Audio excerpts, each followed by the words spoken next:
Hey everyone, in this video guys I'm going to be showing you how you can design a T-pipe using the generative shape design and the power design workbenches of CATIA. Hey everyone, do not forget to hit that subscribe button to join the Savvy Engineer community, okay? And now, let's get started.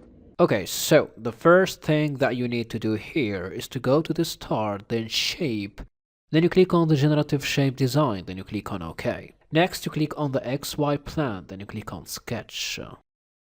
Now you go to the circle command, draw a circle like this, a circle of let's say 100 millimeter. Then you exit the workbench, okay? Next you click on the YZ plan, then you click on sketch. You draw a circle like this, a circle of 100 millimeter also. Then you exit the workbench, okay? Now you go and click on the extrude command.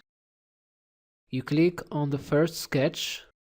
You add here 200 millimeter as a dimension. Then you click on the mirrored extent. Then you click on OK.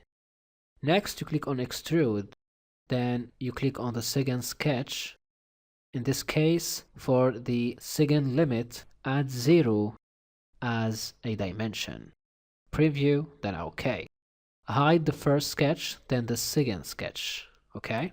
Next, you go and click on the trim command. You're going to find the trim command under the split command. So you click on the trim command, select the first extrude, then the second extrude. Okay? Then you click on preview, then OK.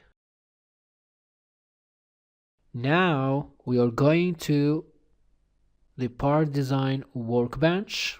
Next you go to the thick surface command, you click on OK, then you select the trim feature, then you click on OK.